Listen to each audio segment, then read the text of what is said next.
bom dia para você aí de casa nessa terça-feira linda, né? Começamos agora o programa RF com você para todo o Brasil e o tema de hoje é imprudência no trânsito. Inclusive, um caso me chamou bastante atenção. Coloca a foto que eu tenho aqui.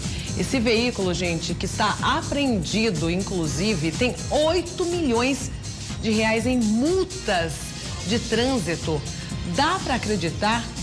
O condutor, olha, anda em faixa para ônibus irregularmente, né? Velocidade acima da permitida na via, entre muitas outras infrações que a gente vai mostrar daqui a pouco numa reportagem especial do dia, pois é o assunto do dia.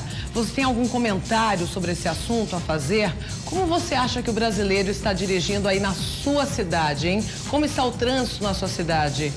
Tem muito motorista irresponsável? Então manda a sua opinião no nosso WhatsApp 1997. Coloca o WhatsApp na tela para quem quiser anotar na agenda para ficar mais fácil para mandar a opinião. 1997-102-4854. Você pode também mandar o quê? A sua selfie do dia, daqui a pouco eu já vou mostrar algumas participações que já estão chegando, inclusive aqui pelo WhatsApp. Um beijão aí para o Jaécio de Pavão, Minas Gerais. Olha, um beijão também para o Célio de Araçatuba, interior de São Paulo. Adoro o seu programa. Que bom, viu, Célio? Fico muito feliz. E temos muitas outras participações. Olha, acabou de chegar uma aqui, olha. Oi, Mari, seu programa sempre assisto, gosto muito. A Jussielma, de Limpeza Maranhão. Já estamos recebendo, então, várias opiniões e você pode mandar a sua também pelo WhatsApp. Beijão pra Aline também, de Araru, na Paraíba. Brasil inteiro ligado, hein? Bom, tá curioso pra saber o que vai ver hoje aqui, né? Então, olha só. Os flagrantes mais comuns de imprudência no trânsito. Você vai ver que a irresponsabilidade de alguns motoristas custam a vida de muitas vítimas. Em nosso quadro especial de moda, como usar a Pantacur sem errar. Tem ainda as principais notícias do dia. O RF com você está apenas começando. Apenas começando, viu? Hoje com um assunto importante aí, né? Imprudência no trânsito. Um caso me chamou bastante atenção nessa manhã, quando eu fui ver uma reportagem. Olha, esse veículo aqui, gente, ele tem 8 milhões de reais em multas de trânsito por dirigir em faixa errada, velocidade acima da permitida na via. Enfim, um infrator bastante irresponsável, claro. O veículo está apreendido, né? E não deve sair nunca. Tem que pagar 8 milhões de multas para ser retirado do pátio. Nem compensa, né? Vamos falar a verdade. E eu pedi as opiniões dos telespectadores, né? Tem o seu Domingos Réquia, de Campinas, aqui interior de São Paulo. Ele diz o seguinte: só desejo um mundo melhor para todos. Mas ele faz uma observação do trânsito de Campinas, que falta respeito entre os condutores, e até ele sugere para a Prefeitura de Campinas fazer prevenção aí de educação no trânsito. Realmente precisa, né, gente? Acho que em todos os lugares do Brasil. Ele até elogia o trânsito de São Paulo. Lá é aquela loucura toda, mas ele diz que os carros andam sim em linha certinha, cada um na sua faixa, né? Fez uma boa observação. E tem mais opiniões chegando, viu? Mas daqui a pouco, claro, eu vou ler. Aqui, olha, bom dia, sou de Pirapora, norte de Minas Gerais. O assunto prudência dos motoristas. O principal hoje, erro aí, celular, realmente, né? Causando muitos acidentes e também bebida. Um beijão para você do norte de Minas Gerais. Daqui a pouco vamos falar mais sobre esse assunto que vai dar o que falar hoje aqui, né? Muita polêmica. Irresponsabilidade. Recentemente, na última semana, aí um atropelamento em Copacabana, no Rio de Janeiro, matando um bebê de 8 meses. O motorista foi sim imprudente, mentiu na hora de renovar a CNH. Aliás, ele não tinha nem autorização para dirigir, gente. Daqui a pouco eu vou falar também sobre a penalidade que esse motorista aí deveria tomar, né? Então vamos para a previsão do tempo?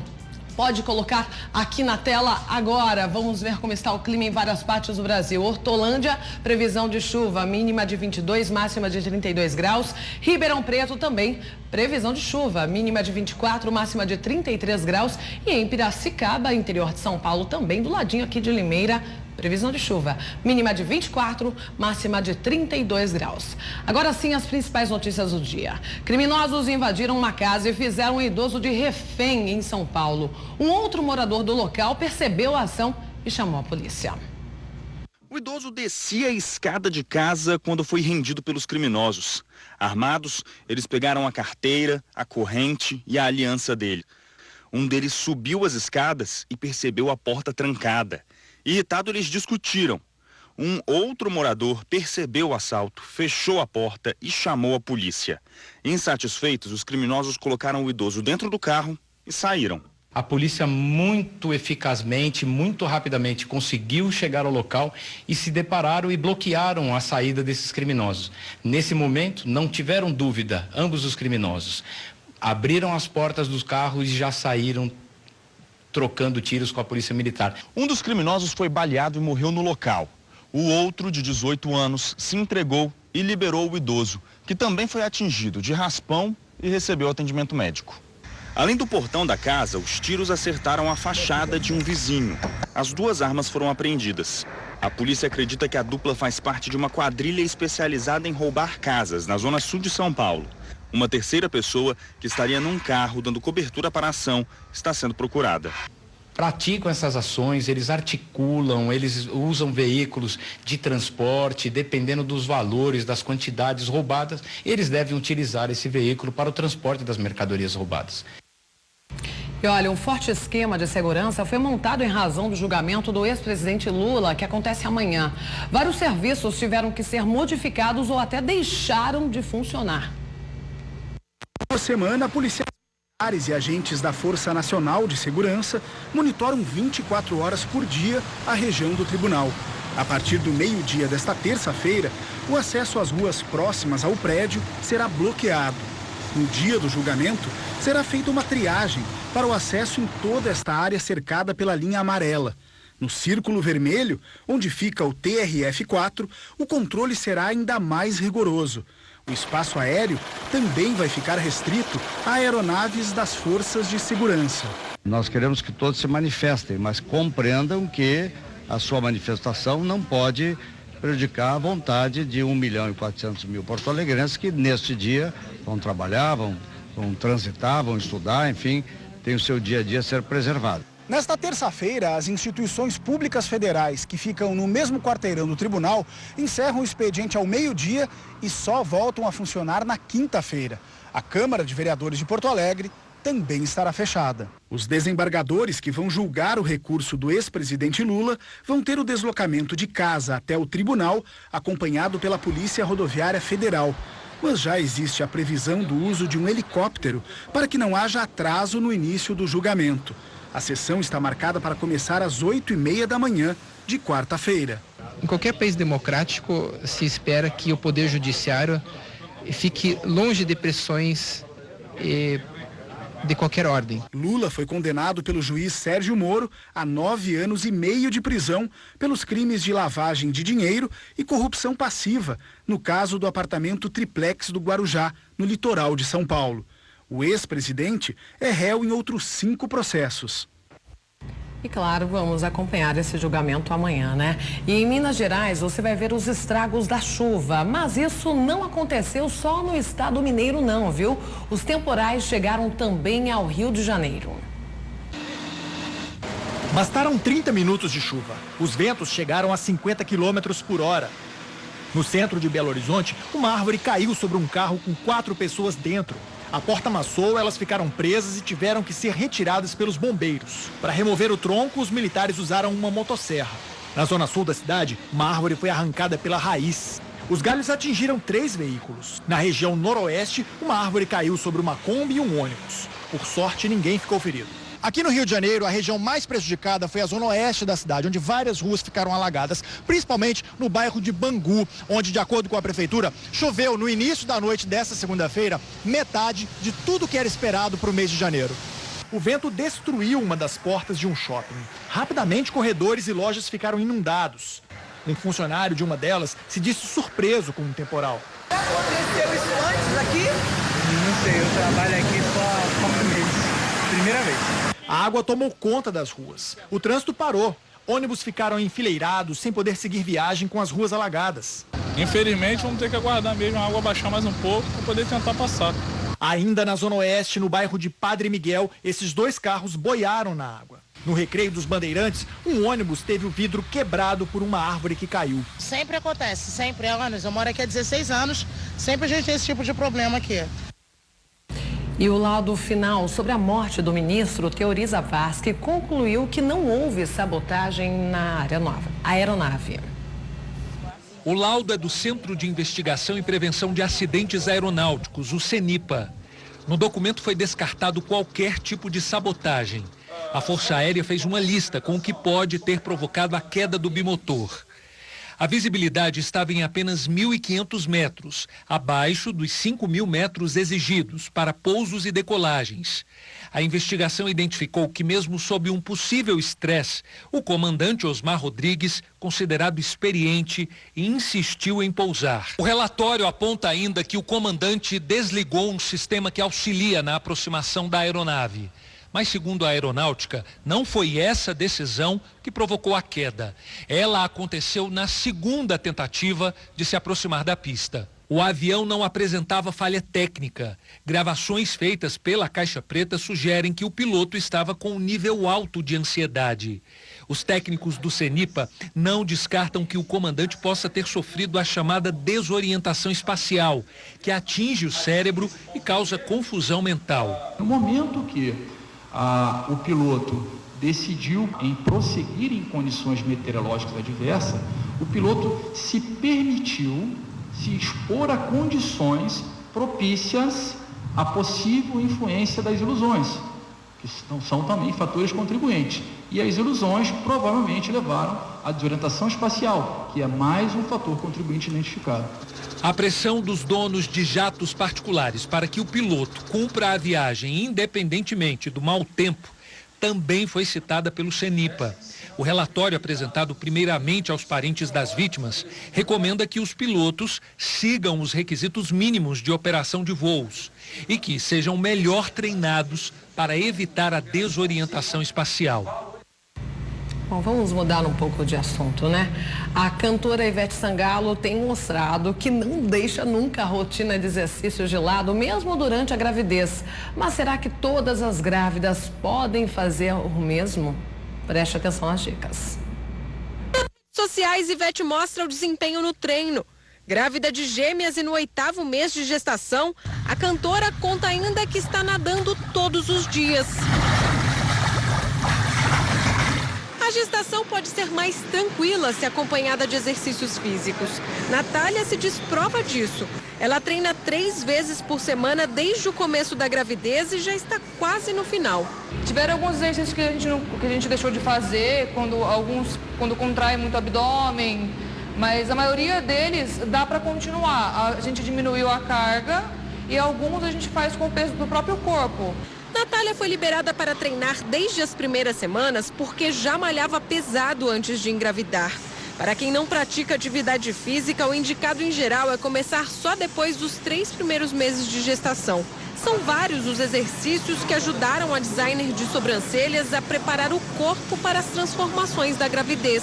Com a gravidez, a mulher acaba mudando o eixo dela por causa da barriga, então a gente procura tonificar a musculatura da lombar, justamente por causa da barriga estar puxando, das costas, que é onde sente muita dor por causa disso. Ela sempre treina com supervisão para não passar dos limites em aparelhos de maior impacto na musculação.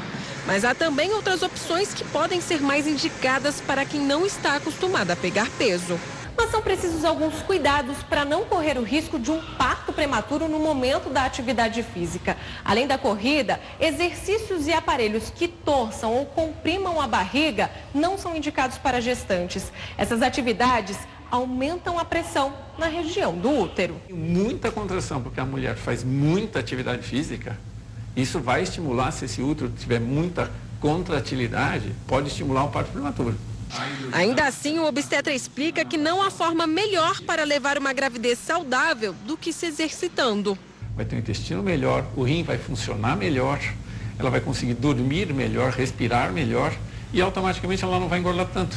Se eu pudesse dar uma recomendação é que se movimente na gestação, procure algum exercício que te faça bem, porque o resultado é muito positivo.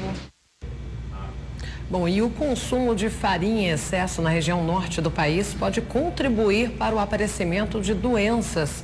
É que das amostras avaliadas, quase metade estava contaminada.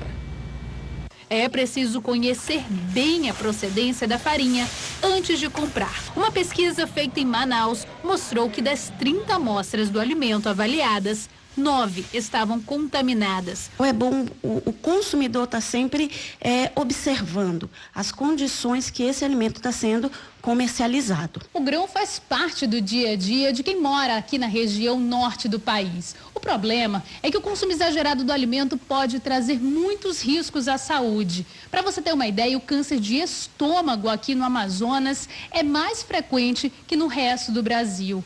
E, segundo especialistas, muito disso se deve à dieta da população, com muita farinha. O perigo está na fabricação do produto. No processo é usado um corante com uma substância de nome complicado, a tartrazina. Se consumida constantemente, ela pode ser nociva ao corpo e causar até câncer. Este cirurgião explica que nem sempre é fácil diagnosticar a doença no início. E o que chama atenção é que aqui na região, além dele ser incidente, a doença ela é diagnosticada numa fase avançada e em pessoas muito jovens. Pessoas a partir de 40 anos que já têm esses sintomas ou que têm uma alimentação desregrada, deve fazer um exame de endoscopia de rotina que faz parte do check-up que você faz após os 40 anos. E a febre amarela que está causando tumulto e filas em muitos postos de saúde pelo estado de São Paulo. Em Campinas, quem foi procurar pela vacina precisou levar comprovante de residência. E isso dividiu as opiniões, viu? A reportagem é de Vinícius Boer. No Centro de Saúde da Vila Prost de Souza, em Campinas, o movimento foi tranquilo no período da tarde. O André, que estava na dúvida se tinha tomado ou não a vacina, aproveitou para começar a semana imunizado. Eu verifiquei minha carteirinha, no caso que eu não tinha tomado, daí então eu resolvi vir aqui no postinho. Preocupado com os casos de febre amarela no Brasil, Rodrigo trouxe as sobrinhas para ficarem prevenidas.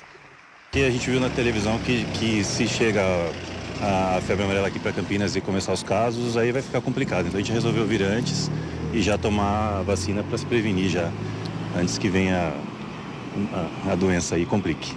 Campinas passou a exigir hoje comprovante de endereço para aplicar a vacina. Em nota, a prefeitura disse que a medida foi tomada para garantir a imunização dos que moram na cidade e principalmente vão viajar no carnaval.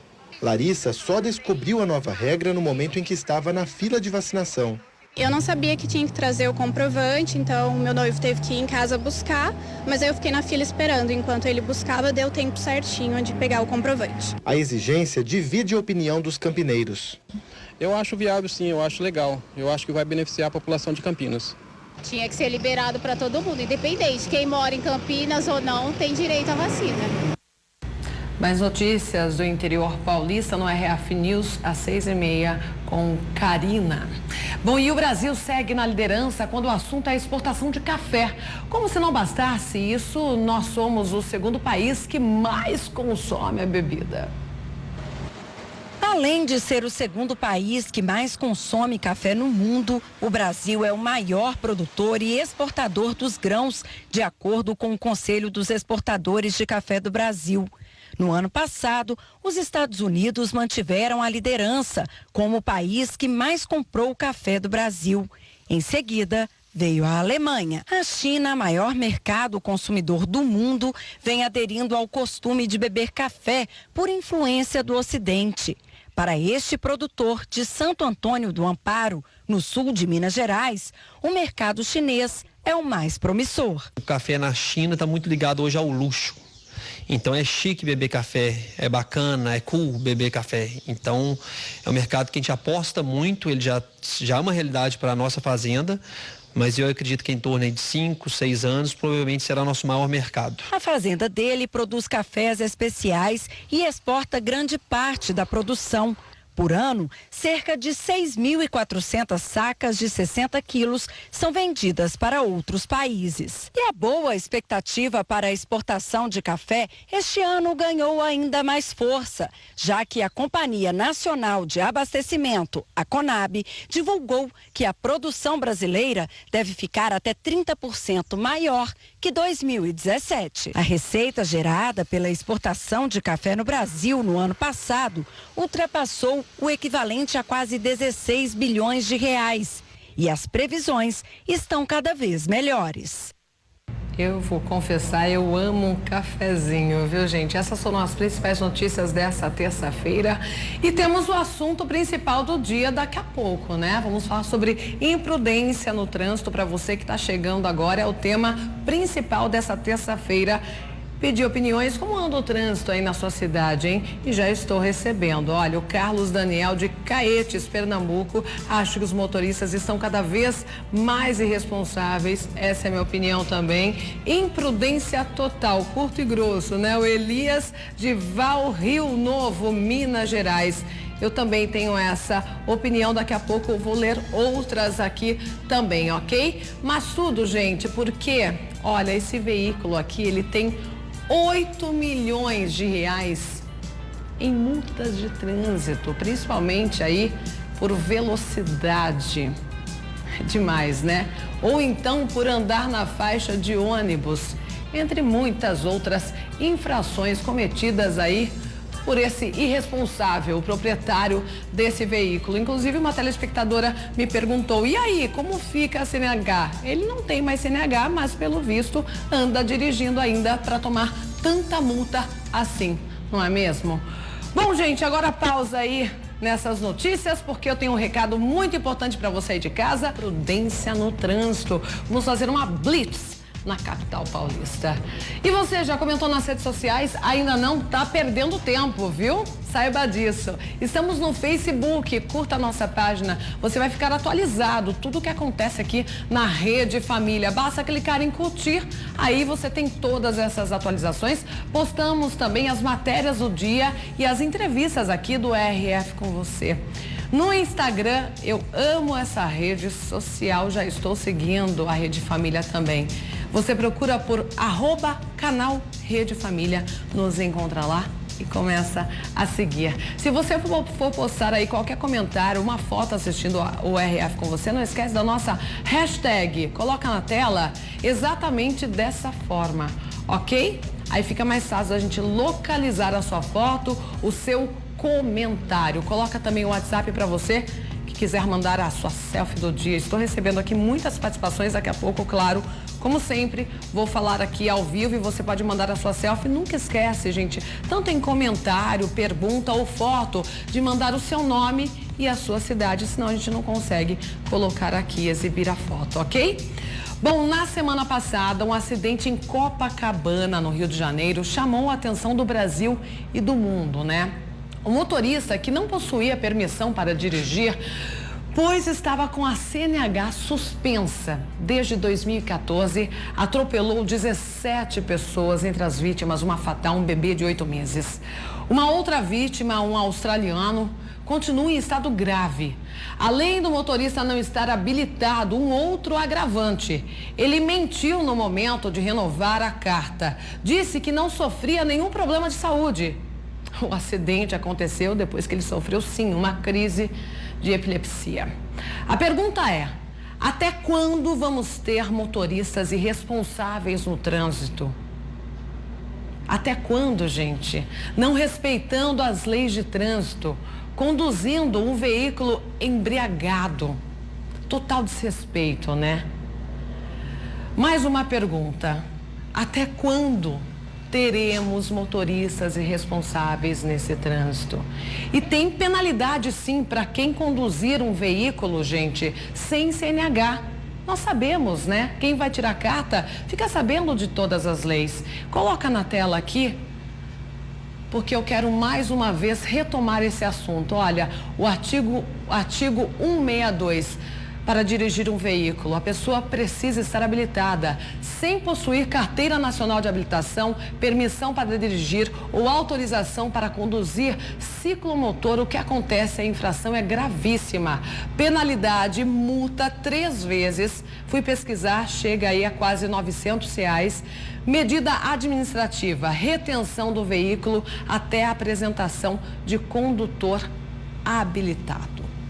Pois é, mesmo tendo aí essa penalidade, muitas vezes ela não é de fato exercida na prática, né? E dirigir sem CNH é uma entre tantas irregularidades. Vamos mostrar agora, então, uma blitz no trânsito de São Paulo que revela que os motoristas não respeitam nada as leis. Em São Paulo, as blitz são constantes e os agentes muitas vezes se surpreendem com os flagrantes. Acompanhamos uma fiscalização numa das avenidas mais movimentadas da cidade. Os policiais param este carro na blitz e descobrem um caso de clonagem.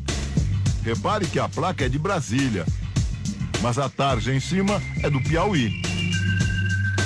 O carro foi apreendido e o motorista é levado para a delegacia para averiguação. Este outro veículo tem problemas com o número do chassi. É um número sem registro, provavelmente falso. Nas ruas e nas estradas, a fiscalização também encontra outras irregularidades, principalmente motoristas dirigindo sem habilitação ou com habilitação vencida.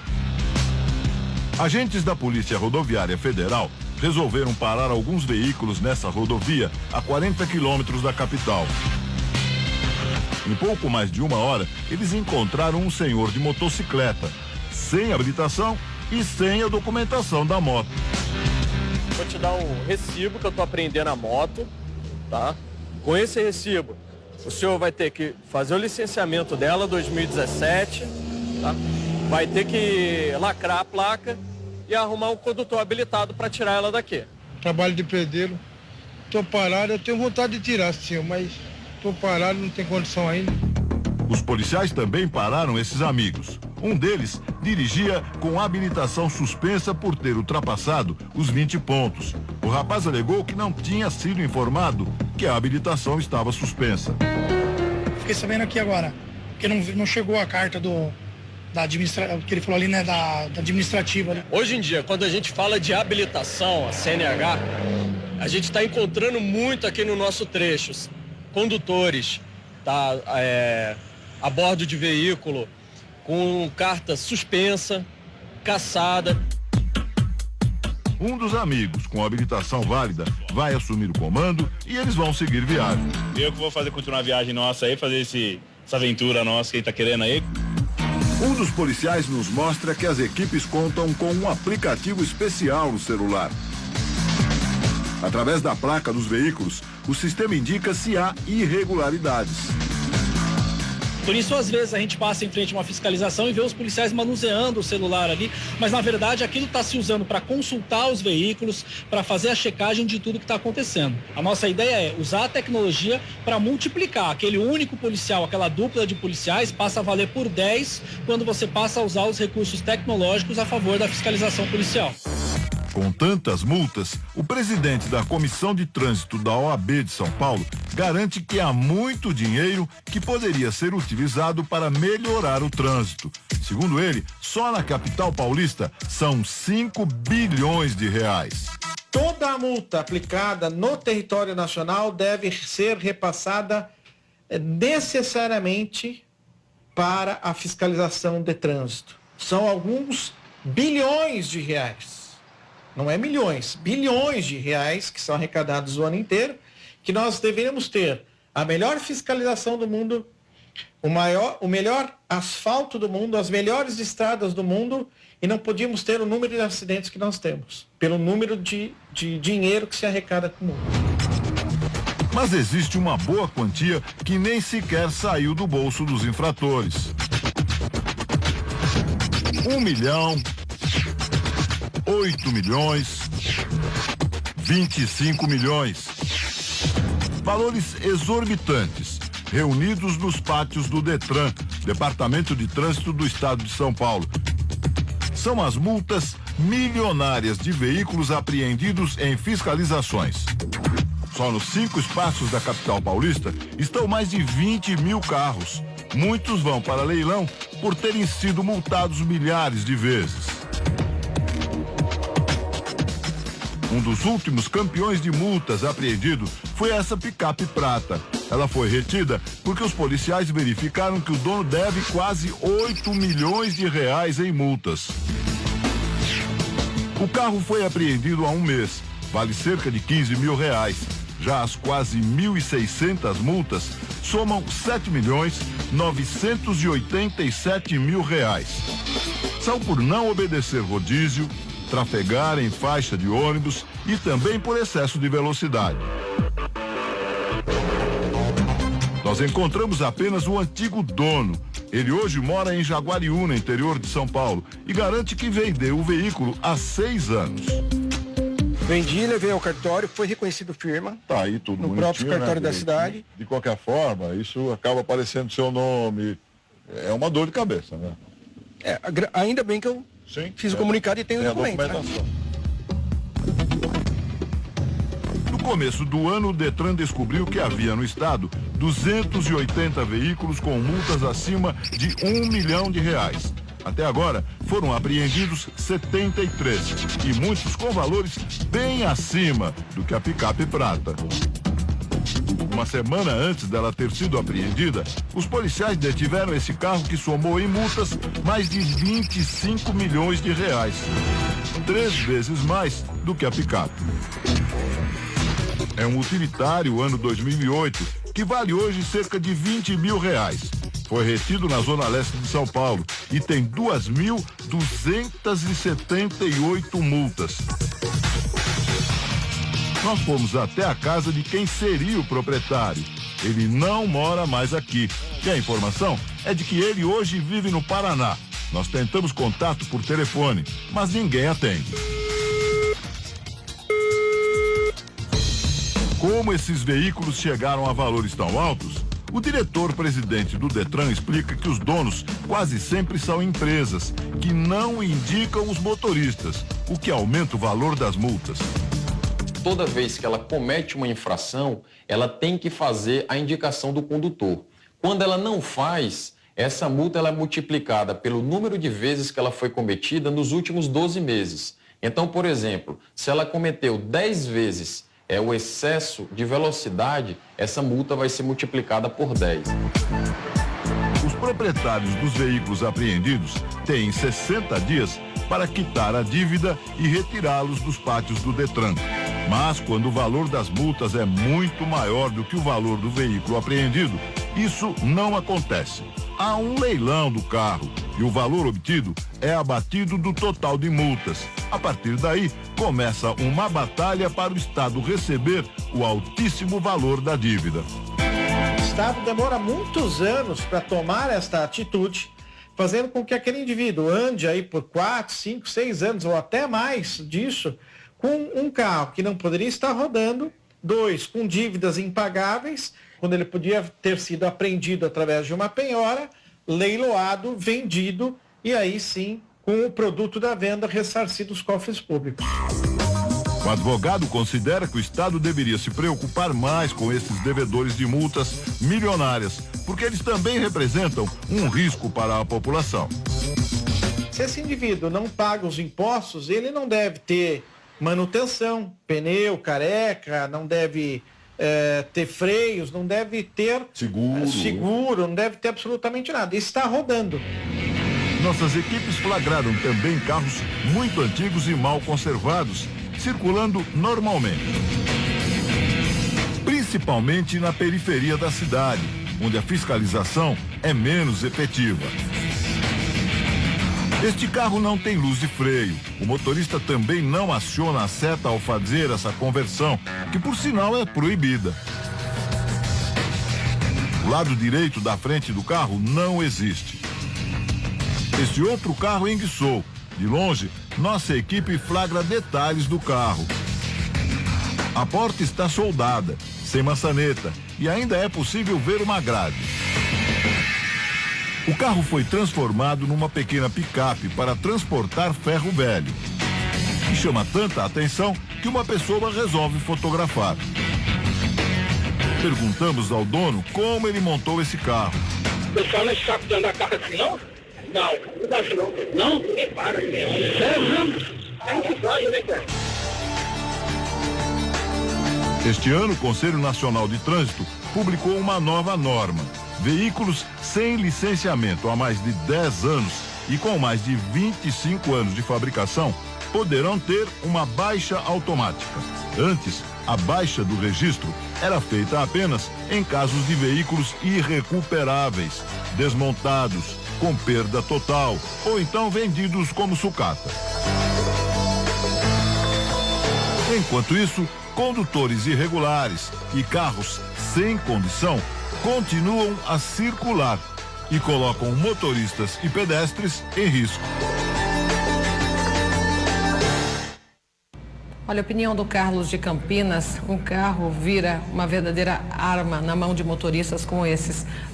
Ainda falando sobre o assunto do dia, a imprudência. No bloco anterior, nós mostramos uma reportagem, uma blitz realizada em São Paulo, encontrando aí muitas irregularidades. Eu já mostrei esse veículo, mas faço questão de mostrar novamente. Tem um veículo, esse aqui mesmo, olha, que vocês estão vendo.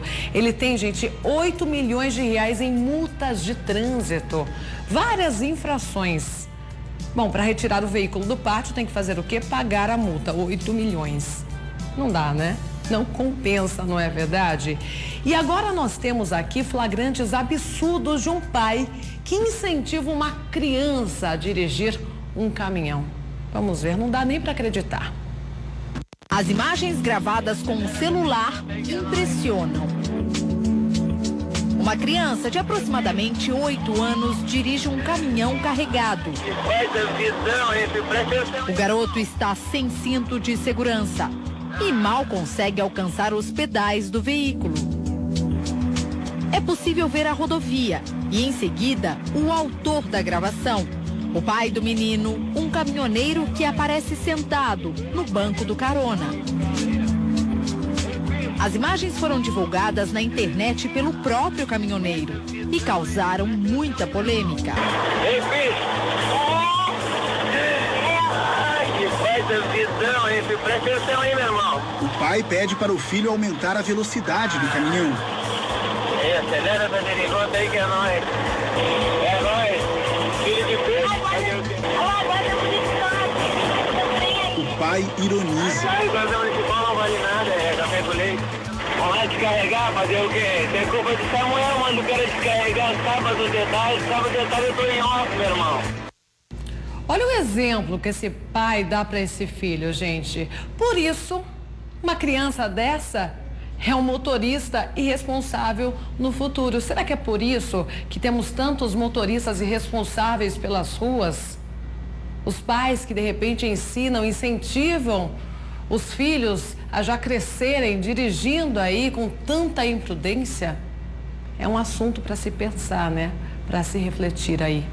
Tem também um vídeo de um adolescente de 14 anos que fez um vídeo dirigindo, olha só. Vai lá, tubarão, acelera.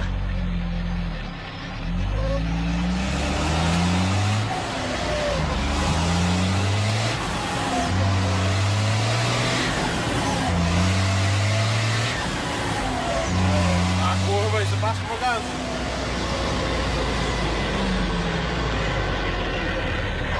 A terceirinha reduzindo. Volta a segundinha. Na moda e assim.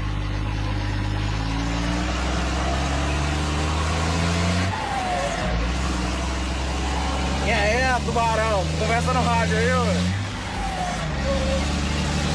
Ó, tubarão!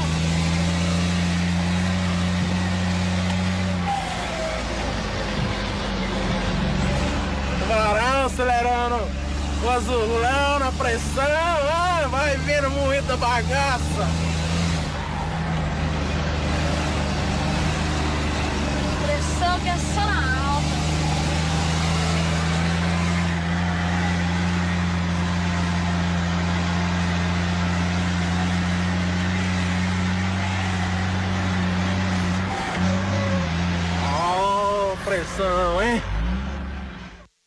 Revoltante, né? O pai acha lindo, bonito ver o filho dirigindo esse caminhão desse tamanho, gente, com uma mão só, por vários momentos aí na direção, né? Sem cinto de segurança, em alta velocidade. Que perigo.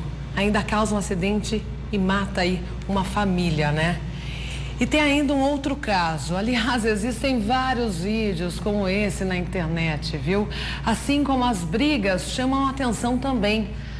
São acessados os vídeos de jovens que pegam os carros, os pais, para gravar os vídeos enquanto dirigem. Olha só. Depois de muito tempo, né? Dá uma volta aqui de carro. Dá uma volta aqui com o carro do coroa. Pela volta mesmo. Pela volta. Aqui, dá uma volta aqui onde eu moro, tá ligado? Que é tipo como se fosse um quadrado, tá ligado? Tipo que vai, aí desce, vai, tá ligado? Tipo aqueles condomínios, sabe? Que tá ligado? Que é uma volta, aí fica em prédio. Então a gente vai dar uma voltinha assim, suave. Ligou o carro, dá aquela acelerada aí. Aí. Vamos dar aquela voltinha. Deixa eu ficar olhando o retrovisor, sabe? Pra não dar merda.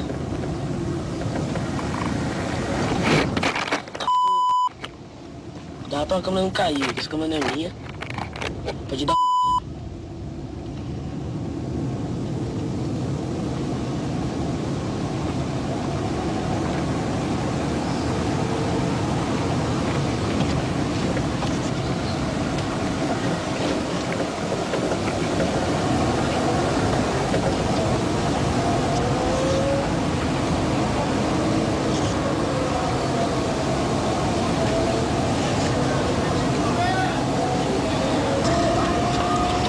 O vídeo foi esse, né, galera? O vídeo foi esse, eu fico meio calado assim porque eu não tenho muita coisa pra falar. Mas tamo junto, velho. Dei aquela volta marota. Deixa eu estacionar aqui suave. Pronto. Voltou na neutra, ligou o carro. Suave, galera. Então, galera, esse vídeo foi esse, não tive muita coisa pra falar, tá ligado? Tive muita coisa pra falar, a gente só dei só uma voltinha básica assim. Que depois eu faço um vídeo melhor, sabe? Porque primeiro vídeo também de carro assim, não sei o que falar. E me falaram que eu voltei com meus primos aí, velho. Vou trocar tudo no canal aí, vou... Ideia, velho, vou voltar agora, pisado, vou voltar pisado. É ideia, falou aí. Falou aí, só uma voltinha básica, né? Irresponsável esse garotinho, né?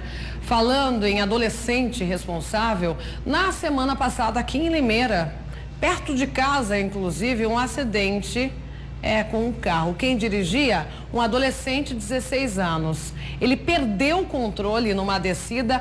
Coloca as imagens. Olha o que ele fez em frente. Isso aqui, olha, é em frente a uma emissora de rádio aqui da cidade, gente, a Mix. Acabou com a frente da emissora. E o prejuízo tá lá ainda, viu? Para ser consertado. Os pais desse adolescente deveriam pagar, inclusive, por esse prejuízo, né? Arrancou tudo, gente. Portão, tinha essa parede aí embaixo. O adolescente tentou fugir, mas não fugiu, né? Foi encaminhado para a delegacia e adivinha, está liberado, né? É mais um adolescente irresponsável, 16 anos, óbvio, não tem CNH, mas estava dirigindo aí pelas ruas de Limeira durante a madrugada. Bom, agora eu quero chamar a atenção para um comportamento. Usar celular ao volante é a segunda maior causa de acidentes no trânsito. Esse dado alarmante chama a atenção para uma atitude que pode levar à morte. Simon Almeida tinha 19 anos. O carro em que estava bateu em uma árvore em Jaboticabal, interior de São Paulo. De acordo com um motoqueiro que passava pelo local, o rapaz estava no banco do passageiro com metade do corpo para fora da janela. Queria fazer um vídeo com o celular. A motorista se distraiu, bateu nesta árvore e depois no muro. Simon chegou a ser socorrido, mas morreu. De acordo com uma pesquisa da Associação Brasileira de Medicina do Tráfego, esse tipo de distração já é a segunda maior causa de acidentes no Brasil, perde apenas para o excesso de velocidade. Em junho deste ano, outro acidente também causado pelo uso do celular matou a estudante Samanta Maria Brito, de 22 anos. No carro, jovens voltavam de uma festa de aniversário no município de Fronteiras, no Piauí. Todos cantam. A passageira do banco da frente grava a cena com o celular. Por alguns segundos, a motorista desvia a atenção da estrada e olha para a câmera, o suficiente para perder o controle da direção e capotar o carro. Samanta estava no banco de trás e morreu no local. O vídeo foi divulgado nas redes sociais um mês após o acidente. 154 pessoas morrem todos os dias no trânsito do Brasil. Nós ficamos atrás apenas de países como China, Índia e Nigéria. Apesar de estarmos longe da frota desses países, principalmente China e Índia, o trânsito brasileiro ele é brutal. Ele mata e mata muito. Caroline Montel faz parte das estatísticas de motoristas que causaram acidentes por causa do celular. Em março deste ano, ela colidiu no veículo da frente enquanto se divertia com uma amiga. Elas gravavam um vídeo cantando e dançando.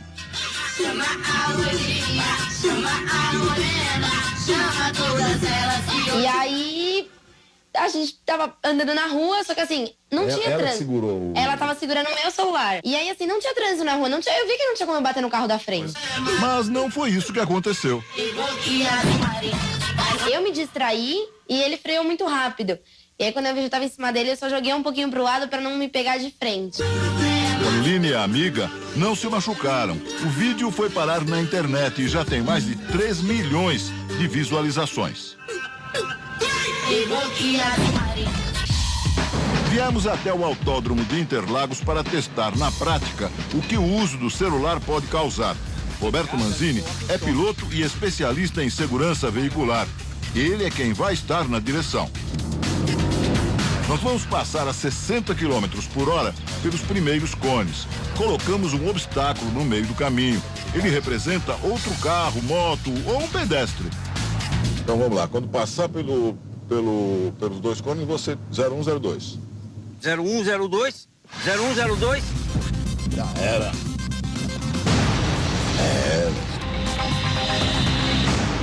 O caminhão, uma você entra pessoa, embaixo do caminhão. Já era. Bastam apenas 2 segundos, a 60 km por hora, para percorrer às cegas 34 metros. Muitos motoristas utilizam microfones e fones de ouvido para poder usar o celular dirigindo sem tomar multa.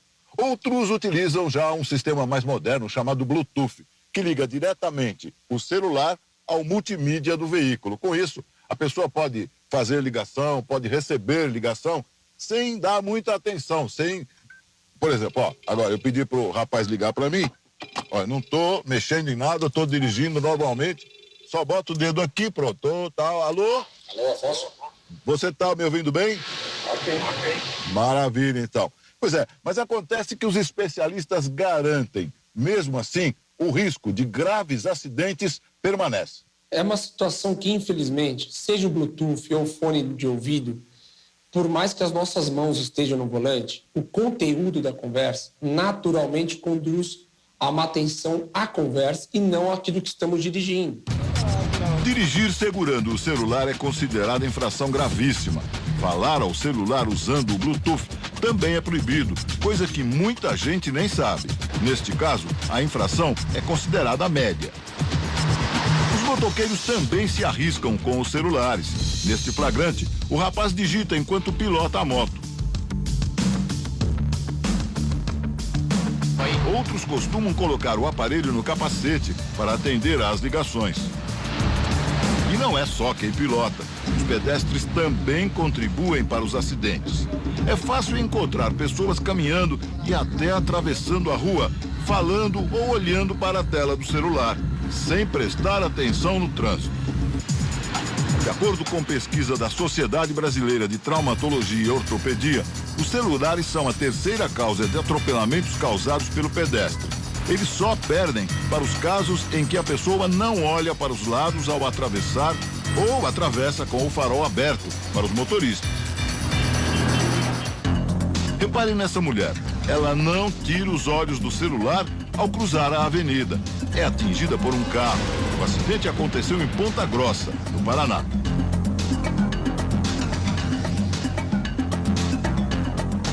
O pedestre também precisa ter a consciência de atravessar na faixa, prestar atenção na hora que está atravessando, porque senão ele acaba sendo vítima e o dano maior vai ser sempre dele. Para o especialista em trânsito, é hora de agir. Além de aumentar a punição para quem usa o celular no volante, as autoridades de trânsito precisam investir em conscientização. Quando ele começa a ter consciência que ele poderia ser uma vítima, é o princípio para que nós possamos ter uma redução nesses índices que só vem crescendo e que causam grandes tragédias. Carolina aprendeu a lição. Você faria de novo algo parecido, não?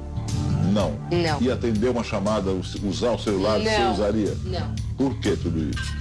É aprendizado, né? Podia ter acontecido alguma coisa bem pior, se eu estivesse mais rápido, eu podia ter machucado.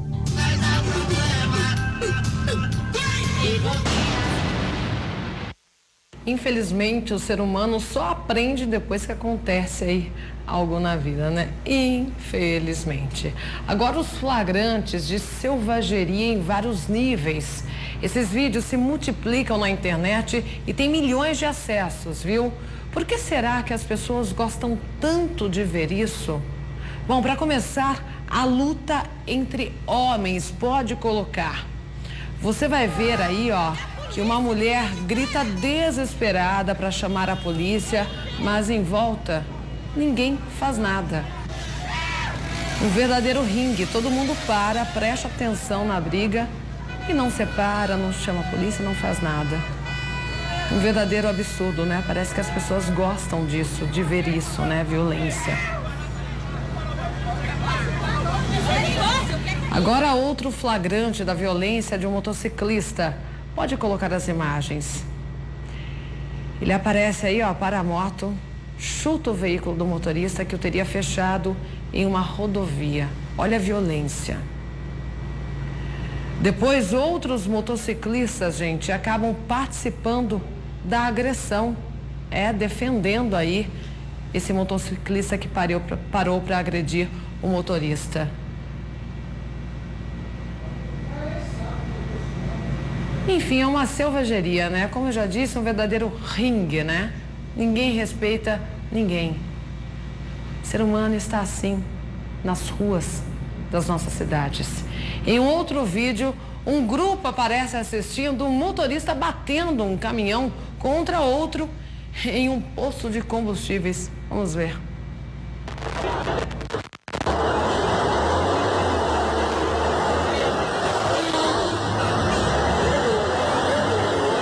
Sai da frente não!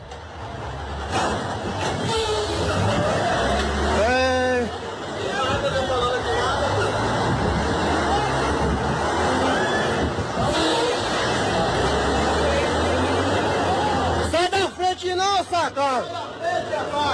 Sai da frente! Matou.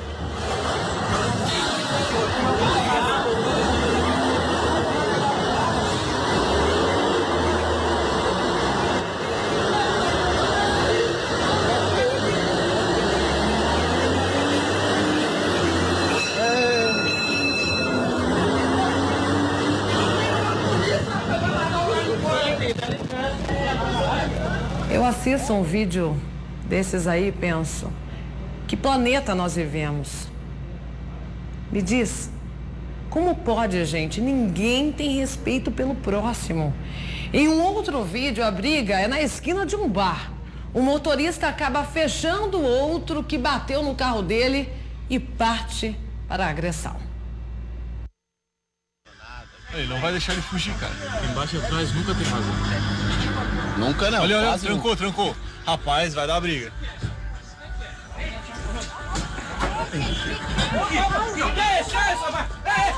Filma. Dale. Porra, o meu monstro. Que isso, rapaz? Que isso? Paulo!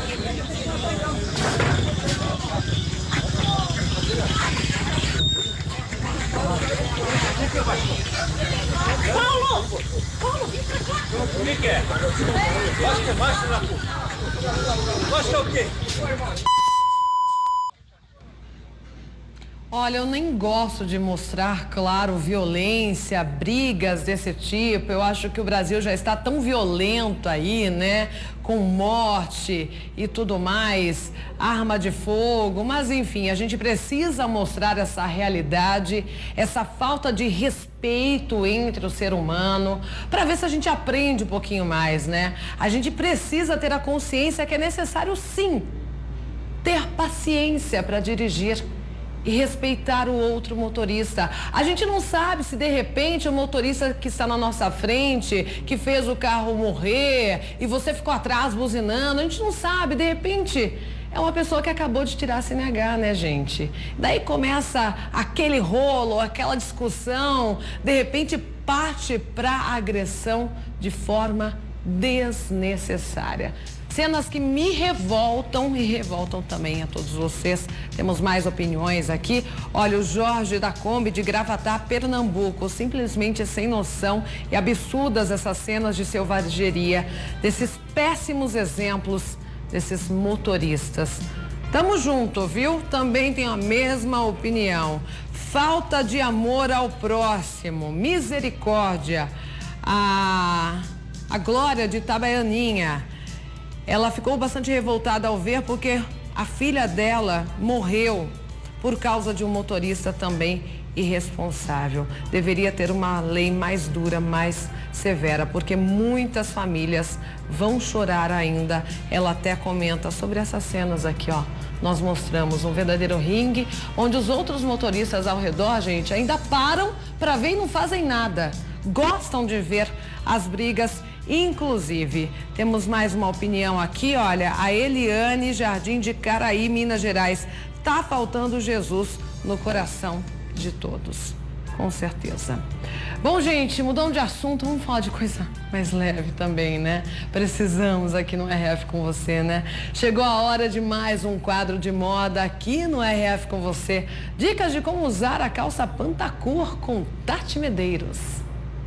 Olá pessoal, tudo bem? Eu sou a Tati Medeiros, consultora e produtora de moda, e hoje a gente vai falar sobre uma tendência que, olha, acho que vocês devem estar ouvindo muito, hein? Vamos falar de Pantacur, então aguardem e logo eu vou trazer todas as dicas para vocês.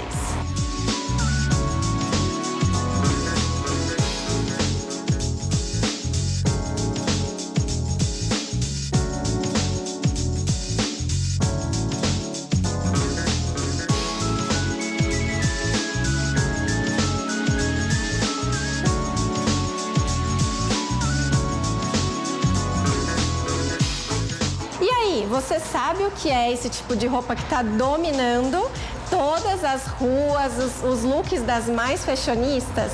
Gente, Pantacur é esse tipo de bermuda que é uma abreviação de pantalona. E aí, quem que já usou pantalona? Então a pantalona é uma peça atemporal, super clássica, que vem aí passando de temporada por temporada. E agora a gente recebeu essa bermuda que é como se fosse a pantalona, só que mais curta. Então por isso que é Pantacur. Gente, é uma peça que é uma bermuda que ela é geralmente mais larga, ela tem essa modelagem mais evasê, então ela é mais justinha na cintura e um pouco mais ampla na altura do joelho ou abaixo. A gente tem algumas variações de comprimento, mas geralmente é nesse comprimento midi, tá bom? Ó, vamos falar um pouquinho dos sapatos, o que combina com a Pantacur, porque aí tá uma dúvida que mexe bastante com a gente na hora de montar o look.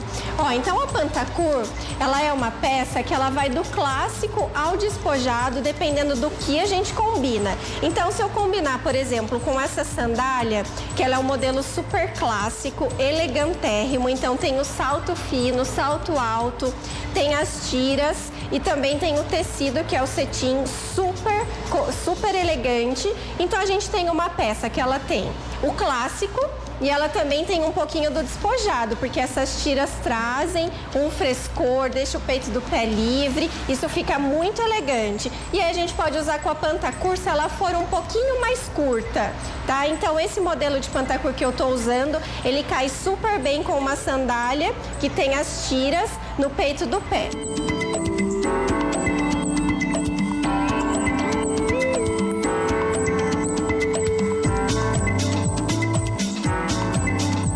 Agora, se a gente quiser fazer um visual mais esportivo, mais despojado, que aí vai do passeio até o shopping, vamos passear com as amigas, a gente pode optar por esse slip-on. Então, é como se fosse um tênis, só que sem cadarço, que a gente encaixa ele no pé. É um sapato super confortável e que também vai valorizar a Pantacur que você está usando.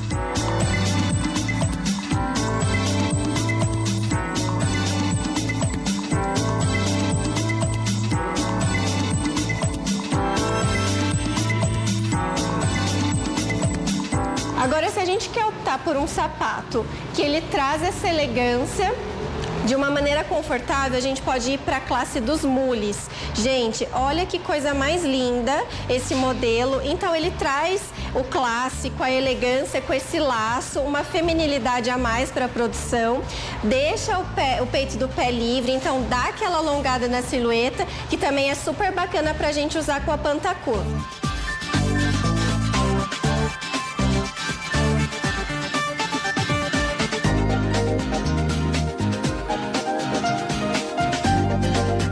Uma dica que eu vou passar para vocês é que quanto maior o comprimento da Pantacur, a gente tem que deixar o pé mais alongado. Então eu vou trazer uma calça para vocês Pantacur, que ela é um pouquinho mais longa, e aí a gente vai fazer esse balanço com a que eu tô usando agora.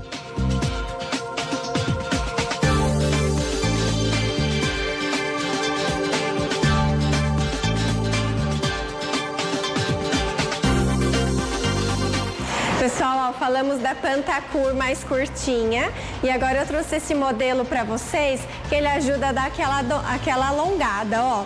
Então, é uma Pantacur que ela é mais justinha, não chega a ser colada no corpo, mas ela tem aquela modelagem mais reta e ela fica abaixo do joelho. Então, é aquele midi que a gente adora e que fica super legal para a maioria dos biotipos, ó. Gente, uma dica super importante na hora de usar a Pantacur é, eu sou baixinha, não quero usar Pantacur porque me achata. Então aí a gente vai fazer a opção dessa Pantacur que ela é um pouco mais longa e aí a gente vai dar um toque todo especial. Ela precisa ser de cintura alta, porque aí então ela vai ser a cintura mais alta, vai dar aquela alongada, vai dar a impressão que a nossa perna é mais comprida, vai ficar super elegante. E aí para combinar, a gente vai escolher, olha, os sapatos que tem esse decote mais profundo no pé. Olha que lindo que vai ficar. Então, esse é de bico fino, tem o salto bloco, ó, médio, super confortável também, elegantérrimo. E olha, gente, deixa o pé aparecendo de uma maneira super elegante.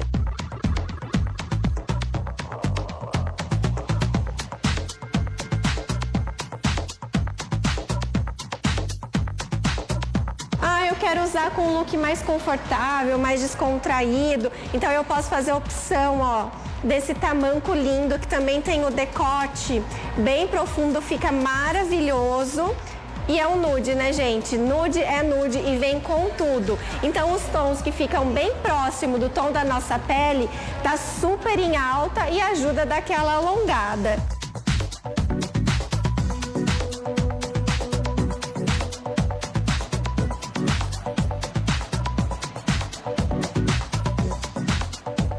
Agora, se a gente quer usar uma sandália, vamos falar desse modelinho, ó. Então, ele tem vários recortes, vários ângulos que deixa a pele aparente do pé. Então, o modelo que ele traz essa elegância e também traz uma jovialidade que a gente adora nas produções de verão, né?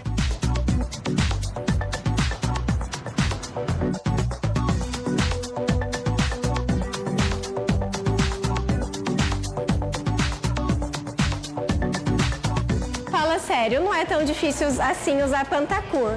Hoje a gente tem no mercado vários modelos, cores, tipos, a altura, o cos da calça, então tem várias variações e a gente também pode optar pelas que a gente mais gosta de usar, né? Então é isso. A dica de hoje foi Pantacur. Logo, logo vamos trazer mais para vocês e fiquem ligadinhos nas minhas redes sociais para vocês acompanharem que todos os dias tem dicas bem legais por lá, tá? É tatimedeiros.s. Espero vocês.